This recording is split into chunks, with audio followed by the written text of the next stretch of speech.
Hi, this is Dennis with Second Chance Tackles. Pandemic Projects continuing. This one is courtesy of John, one of our viewers. This is a Penn 79. I think it was called the Sea Scamp. I might be wrong. They had some Sea series for sure. Sea Boy was the 85. This one is a direct drive reel, and it has a free spool release.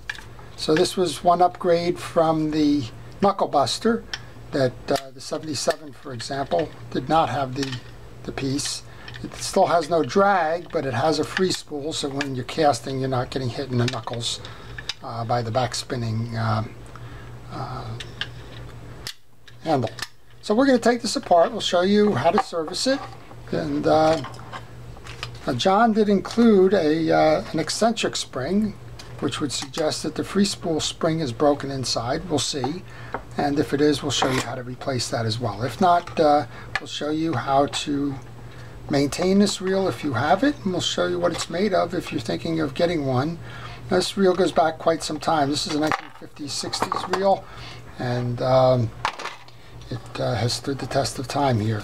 If there is a weak point to this reel, it's that these are very fragile side plates, and if you bang them against a guardrail or pier railing or the gun wall on a boat, these tend to snap, and if they snap, you're out of luck. Well, you're out of luck today unless you can find a replacement one. So we're going to take this reel apart. Oops, started on the wrong side already. You don't need to take this side of the frame off unless there was something underneath there that was a problem. You want to take the gear side off. I took the handle off already. And this is going to be a direct drive, so you're not going to see an anti-reverse in this one. You're not going to see any fancy engineering other than the free spool mechanism here. But there's no drags to replace. It'll be a flat main gear, and it was typical of the time. And you'll see I'm putting these pieces, or throwing these pieces. People get upset, it seems, that I throw a screw into my little parts tray, but no harm on a screw landing. But there's two different size screws. The small screw belongs in the bottom reel seat, and the long screws belong in the side posts. You'll also notice I'm wearing a protective glove, and that's to keep the chemicals of the reel that's inside, the greases and the like, keep them at bay, and keep them off my hands as much as possible. Now, I've been working on a couple of reels today. This one is actually worn through right now, so there's some minimal protection there, but there you go. Alright, so we're just going to take this off. You can see that it's a dry reel in here, so it is time for servicing. We're going to use some reel grease. It's Penn Precision reel grease, and we're not using that just because it's a Penn reel, but we're using it because it's a fishing reel grease. I don't care whose grease you use, but please make sure you use fishing reel grease when you go do that. This is the other weakness of this. It's got a casting spool on it. It's a plastic kind of spool, and again, if this thing gets dropped, it'll shatter, and there's not much you can do about it. There's no repair. I've seen some people that try to put some epoxies or crazy glues on there, and I guess it'll temporarily work, but over time it won't. I'm just going to shine this up for John while we have this out here. There's some accumulation of some old grease in that. I'm just using a piece of steel wool. You can use a couple of different things. You can use, there's a product called Purple Power. One of our viewers told me it's a good thing I'm wearing my glove when I do Purple Power, because apparently it's got lye in it or something, and I would probably tend to agree with him. My hands definitely feel different, but it is a good degreaser, and it shines things up, and that's kind of what I'm using it for here. This is a kitchen scrubby pad that I'm using, and that also seems to be pretty effective. So if you look at this versus the Penn 85, for example, not only does the Penn 85 have the drag system in it, but the Penn 85 shares a lot of its components with this reel. So if you needed, for example, if you needed a crossbar or a reel seat, you'll notice that the reel seat is stamped 30-85. So the Penn Reels 85 reel seat will fit this, and if you need that that part go outside of the 78. Even the spool is marked 2985. So they share those components. The bridge does not share those components because it's only a two-piece bridge, and as you'll notice, normally the Penn bridges have the 4 screws on the outside. This one does not. This one only has the 2 screws on the inside holding the bridge up, and we can see that yes, the free spool spring, whatever that is there, is not the right one for this reel, and now we know why John sent us the replacement. So we'll show you how to put the right one in there. That's an interesting one. I'm not quite sure what that one came from, but it's not a Penn one as far as I can tell. Okay, so let's do that then. Let's take the rest of the reel apart then. We're going to take those 2 screws out to remove the bridge. And I'm putting them in my parts tray. And that parts tray serves me well. It's so I know where to go to look when it's time to reinstall. Be careful with these screws. You lose these little guys and you're going to be out of luck. You'll notice that we don't have that main gear attached to this. This is just kind of a hold down thing with a little rise stud that'll run against that. We do have some parts that are similar to the 85, but not being used with screws. They're actually resting on studs here. And those are the 2 internal springs. And normally you could probably just leave them in there as you go to service, but we're not going to do that because we have the eccentric we want to take out, and as soon as we turn it over, those springs are going to bounce off the workbench. Okay, so your main gear has a little cupping to it, and there's a cup on here as well, so that helps with waterproofing. I'm just going to check that main gear while we're at it. We'll go in a little bit in a moment, but check to make sure all the teeth are okay. This one, when I tested the operation, seemed to be fine. And now we're going to go and take the trip lever off so that we can replace that screw. The trip lever comes out in a counterclockwise traditional screwing motion. This comes off, and this one, as you saw, just fell out, the eccentric. And again, I have no idea where this one came from.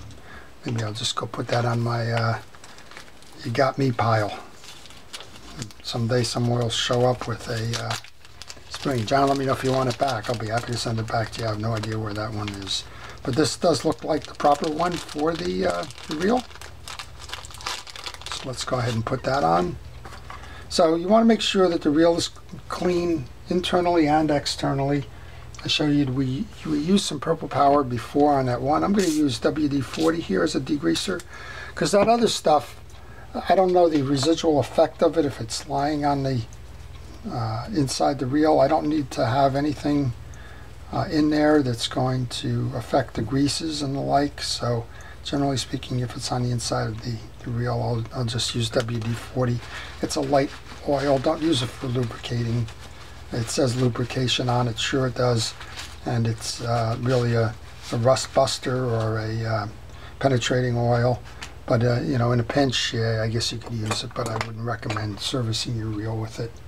Go for the better greases that are designed for fishing reels. Okay, I'm just going to put a little bit of grease onto the side bearing while I'm at it. And now let's go install that eccentric. So there's a stud here that rests against the wall of the side plate. There's a stud up here. That stud up here accepts the channel for the jack. So you want this stud, and the spring is going to rest in the stud like that. Sometimes you'll see the reel will have a V on it at that point. You don't want to put it in the V, you want to put it below the V. It's just not quite sure. It's probably the molding process or something on that. Okay, the 90-degree arm goes into the eccentric. The eccentric goes into the hole. You got to kind of hold these together. It's never quite that easy.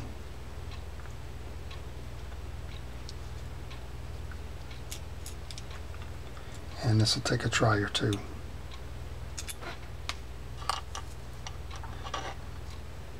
Patience is a virtue on these. There's a lot of reason why some of these old adages are there and still true today. Don't force anything. I'm gonna get it started first, and then we'll put the spring in from underneath. You you need to take your time with fishing reels. If you're in a rush, if you're stressed out, if you just had a tough day, don't pick up the fishing reel and say, this is my day to go fix this thing. It'll never work out the way you want it to. You'll rush something, you'll break something, and then you'll regret a lot of things. Okay, so this is not loaded. There's a channel that runs underneath, a little ramp, and what you need to do now is you need to grab this from the back with the free spool, and I always get it backwards, probably we'll do it here too. I didn't. You want to turn it back, because you can't have the knob when you're trying to set this, because it's too far past the throw. Find the midpoint of the run where it just kind of rests. Hold your finger on the back so that it doesn't jump.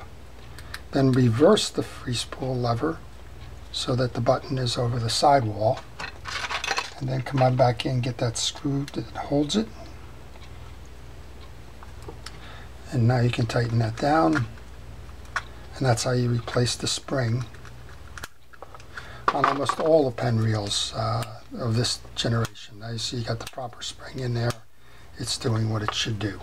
Okay, we're going to take those two springs now. We'll put those over the studs that we were talking about before. Now you don't have to worry about dumping it upside down. We have the yoke and the spool gear or pinion gear. Just checking, it's nice and clean, so all that needs is some lube. Put it on the shoulders there. Do the same thing we did with the main gear. Check the teeth. They're doing good. I don't see any bent or broken or chipped. Get some grease onto that. The shoulders of that yoke go up top.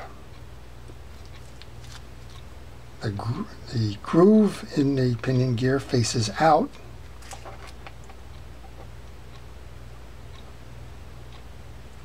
And then you align it over those studs and push down. Once you push down, then you can loop the jack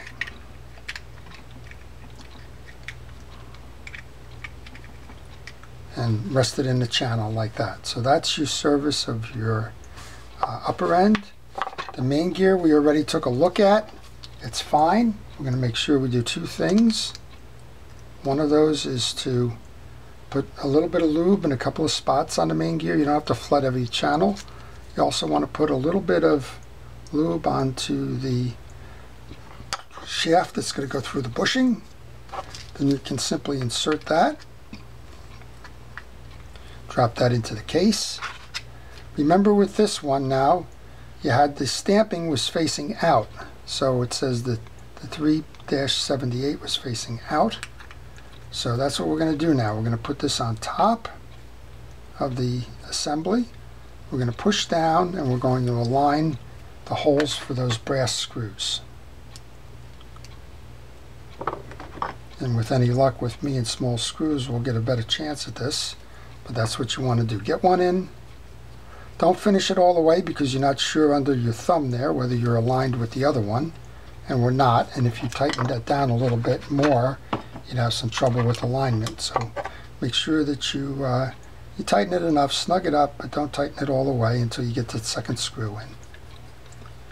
And then we can tighten this one all the way down and come back and finish tightening the other one down. Alright, that's your side plate service. So it's not a particularly difficult reel to service. It is a reel that requires service, even though it's a direct drive. And in this case, we showed you how to replace that broken spring on the eccentric. Okay, now we're just going to line this up, put that in, give it a test drive. And while we're doing this, I want to thank all the first responders that have been helping us through this pandemic. Without you, we would not be in a good place at all. And we appreciate everything it is that you do to help us during this crisis. I just noticed that you need to put pressure on this to put the handle on. And you can put the handle on this one right now because there are no external screws in the bridges.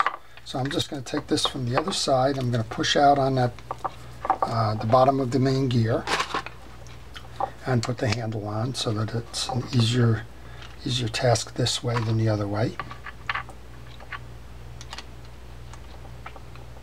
And this is a flat-bladed screw as opposed to one of those scalloped screws. All right, for the test, it's riding nicely. Now we'll finish the rest of this. We're going to put that back on, roll it around, and as I was saying, thank you to all of the first responders for everything you do out there. Without you, we certainly wouldn't have made the progress that we're making in this, while keeping people healthy and taking care of those that are sick. Thank you so much. We appreciate your efforts. All right, we're just going to roll this around a little bit more. And John sent me a couple of interesting reels, so there'll be more. Like I said, sometimes pandemic projects just kind of find me. A lot of times I've been out looking at flea markets and that for projects, and of course most of that activity is shut down with the pandemic, so thank you to the viewers out there that have asked me to service their reels, and as a side benefit have wound up with some pandemic projects. So for some reason I've got a little mini pandemic here by itself. I got a bunch of reels in a bag, and I previewed some of them and more seem to be coming in, so I don't know what's happened, but for whatever reason all of a sudden I have an influx of a bunch of reels that are in pieces and parts where folks have attempted to start a repair, and then I've said that it's kind of beyond them. And that's okay. If you have one of those projects sitting around and you want me to try to restore that reel for you, I will do that. If you have a reel that you don't want to work on or you can't work on and you want me to repair it or tune it up, contact me on the business card that follows in this video, and I'll be happy to work on your reel. And of course, if you get stuck along the way, you don't have to send me your reel in a bag. Just ask me questions. Maybe I can coach you through that in the comment section. So we have a nice smooth operating wheel. We're going to flip this over so that we're in drive. Got a nice nice drive there. Tighten that spool down a little bit. And I flip it, give it a turn. That's even a nice casting wheel now with that easy cast spool. So there you go. That's it. That's the Penn 79. It's a direct drive reel. Circa 1960s, 70s, and this one's ready to go fishing again. So John, hope you've enjoyed watching your reel get tuned up there, and thanks for sending it in. For those of you that are viewing, thank you. If you have questions or comments, please leave them. I try to respond to all, and if you have time, say thanks to a first responder. This is Dennis with Second Chance Tackle. Thank you for watching.